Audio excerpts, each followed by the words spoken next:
So the UK has a big cousin marriage problem, imported from, you guessed it, Pakistan. And we have a Muslim MP by the name of, you guessed it, Muhammad, that doesn't want to stigmatize cousin marriage and actually spoke out saying that we should have health screening for people that are cousin marriage people rather than actually banning it.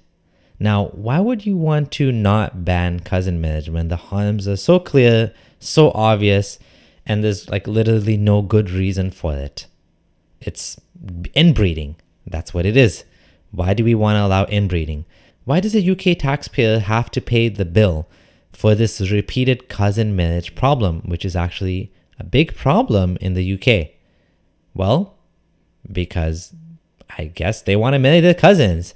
Let's get into it. Let's see what this guy had to say and why I think this is ridiculous.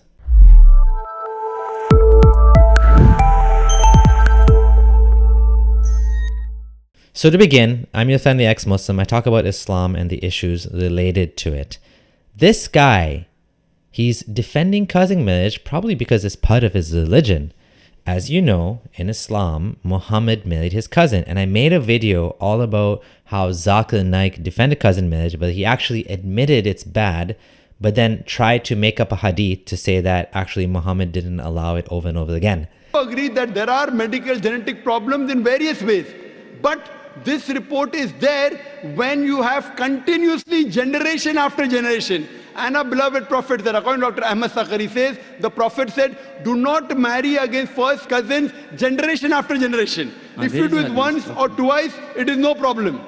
That video is going to be linked. But regarding this topic, what's happening here? What's happening is, if you look at the article, Conservative former Minister Richard Holden wanted to introduce a marriage prohibited degrees of relationship bill for further consideration, meaning that the current law prohibits marriage to a sibling, parent, or child, but not marriages between first cousins, right? So this is to protect women, right? He wanted to not only protect women that are forced into cousin marriage, but he also wanted to protect the state from the harms and the children from the harms of their parents being cousins, right? Again, that video goes into a lot more detail on the harms of cousin marriage, but at the very least, it literally causes genetic defects, it causes fertility issues, and depending on how many times it happens, it gets worse and worse and worse, right? But this guy is like, nah, we don't want to ban that. Why don't we just give them genetic screening? That's going to solve the problem. Is it going to solve the problem? Because most Muslims don't believe in abortion either. So even if they do genetic screening and they see all these health issues, they're probably still going to have kids anyways, right? So he's saying rather than stigmatizing cousin marriages, a much more positive approach should be adopted to respond to health concerns linked to the children of his relationships. Oh, forget the children. You should be positive about it. We shouldn't stigmatize it. Well, why shouldn't we stigmatize it? It's harmful. Right? It's like fetal alcohol syndrome. Why shouldn't we stigmatize it?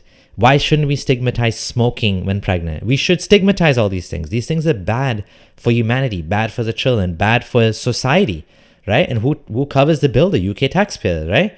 So he also spoke of the need to prevent so-called virginity testing and forced marriages, and also to protect the freedom of women. So he's like, I'm not trying to take away women's rights by, defending cousin marriage. The way to redress this is not to empower the state to ban adults from marrying each other. Well, we wouldn't want to ban adults from marrying each other, right? Even though we do ban certain categories of marriage. We ban polygamy. Polygamy is not allowed.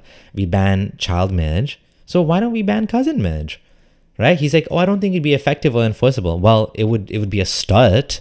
And he's saying it needs to be a health awareness issue, right? It needs to also be a health awareness issue, but why don't you start by prohibiting it? And the interesting thing is, this is extremely common, right? And this is the MP that wanted to actually ban it, right? He's doing a good thing. He wanted to actually help the society, right? But this guy's like, nah, let's just do genetic screening. And talking about genetic screening, I know an Arab Palestinian guy that can't have kids. Him and his wife are both cousins, and they've been trying to have kids, but they cannot. Despite doing IVF and taking all these interventions, they cannot have kids, right? So it was unlikely that this would have been a law anyways, as the article says, that these bills rarely become laws. The government said they're not, even though that the risks to first cousin marriage is clear, there are no plans to change the law. So this is not a priority, even though, there's extremely high rates of first cousin marriage, right? Including, interestingly, Irish travelers and the British Pakistani community. That makes the argument even stronger. It's not just targeting one community, but there's multiple communities, right? Health, freedom, and national values are the reason why he moved the bill. So, why do we want to, like he said, reinforce negative structures and control women, right? We don't want birth defects, right? And now, as an interesting side note, this is absolutely ridiculous to defend this. But anyways, as a side note, there's an interesting theory about how banning cousin marriage, or basically the West not doing cousin marriage, has actually helped society, the West, grow, right? There's an interesting podcast. Rafe Haidel Manku, a historian and broadcaster, he's been talking about things in the UK and British issues, and he actually discussed in an interview on the Trigger podcast with these fellows.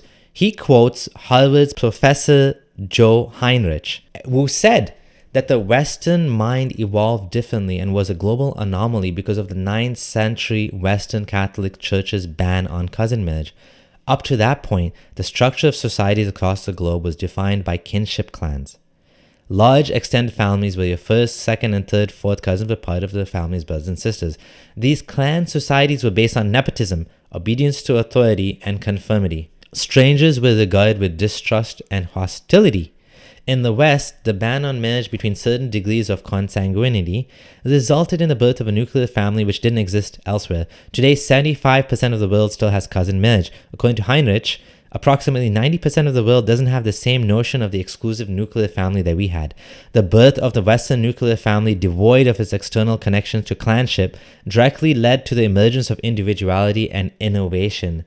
With kinship clans destroyed, the nuclear family had to rely on contact with strangers. So basically, by getting rid of cousin marriage, we've created a society where it's not like the family, inbreeding amongst each other. Not to mention, think about what sort of effect this has on a society as a large, right? So these medieval European nuclear families were able to come together and cooperate for mutual benefit. So now they're cooperating with strangers, not just family. It's not this like my family versus your situation, right? So this is an interesting theory, right? And talks about how individualism and how the Western society has actually evolved different values because of the Catholic Church banning cousin marriage in the 9th century. So it's pretty interesting theory, right?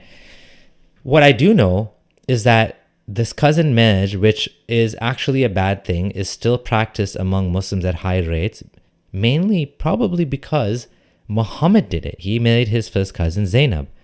And so they don't have any problem with it. The religion that's supposed to protect you and actually help you and be better for you, it's God's divine law, does nothing to help you, yet it bans marriages between foster siblings. Foster sibling means that two unrelated people that suckled from the same woman.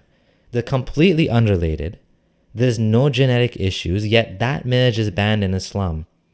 But marrying your cousin, who is your direct relative, who shares 12.5% of your DNA, that's perfectly fine, apparently, right? According to Islam. So this is the thing with Islam. It doesn't bring any good for humanity.